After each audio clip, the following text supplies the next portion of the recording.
ओम श्री सिद्धभैरवाय नमः. बघा, देव आषाढी एकादशीला देव झोपतो आणि देवशयनी एकादशी कार्तिक महिन्यामध्ये आज देव उठतो. तर याचा अर्थ असा आहे का एक ठिकाणी बापानं काय केलं, असा उंच मुलावर चढलेला होता आणि त्याला सांगितलं उडी मार. त्याने उडी मारली, त्याला धरलं नाही. मग त्याच्या लागलं. मग तो म्हणे मला लागलं. मग बापानं काय सांगितलं, माझ्या भरोश्यावर राहू नको. तसं भगवंतानं काय सांगितलं, मी आता झोपलेलो आहे. मग आता शेतकरी काय करतो, शेतातले कामं करतो, कष्ट करतो, व्यापार करतो, धंदा करतो. आणि मग ज्या वेळेला दसऱ्याच्या वेळेला ते धान्य बाहेर येतं, त्यावेळेला लोक भगवंताला घेऊन जातात. तेव्हा हे तुझ्या कृपेनं झालं.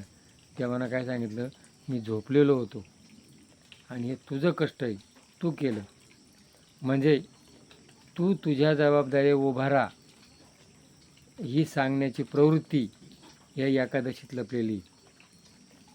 तू बापाच्या भरोश्यावर राहू नको, तुझं कर्तव्य तू कर, हे भगवंताने सांगितलेले. म्हणून देवशयनी एकादशी.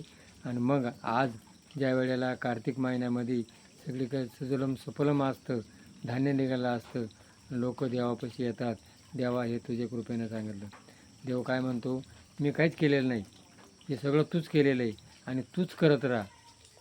म्हणून गीतेत भगवंताने काय सांगितलेले, कर्मानुकाधारेषु महाफलेषु कदाचिन. अर्जुना, कर्म कर. कसं कर, निष्काम कर्म कर. मिळलं मिळलं, नाही मिळलं नाही मिळलं. तर माणूस काय करतो, मिळल्यावर आनंदी होतो, नाही मिळल्यावर दुःखी होतो. म्हणून निष्काम कर्म कर हा गीतेचा सिद्धांत आहे. आणि गीतेच्या सिद्धांताला अनुसरून ही या दोन्ही एकादशी आलेल्या आहे.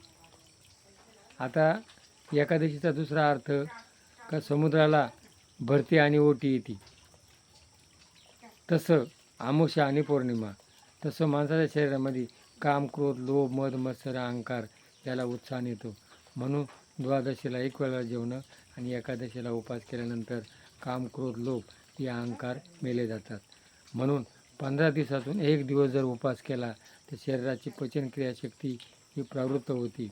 आणि एक दिवशी त्या दिवशी काहीच करणार नाही, माझे विचार, भगवंताचे विचार मी घेईन आणि दुसऱ्यापर्यंत जाऊन सांगल, याचे नाव एकादशी. त्या दिवशी मी माझा प्रपंचाचं काम न करता, मी काही न खाता, भगवंताचे विचार आहे जे रंजले गांजले त्याची म्हणी जो आपले, तेव्हा तेथेची ओळखावा. म्हणून जो भगवंताच्या विचारापासून दूर झालेला आहे त्याच्यापासून मी जाऊन बसल आणि भगवंताचे विचार देईल, ही एकादशी. म्हणून या एकादशीचा अर्थ हा विज्ञान आणि अध्यात्म या दोघातून मी सांगण्याचा प्रयत्न केलेला आहे. जर पटला असेल तर या व्हिडिओला क्लिक करा. जय भैरवनाथ.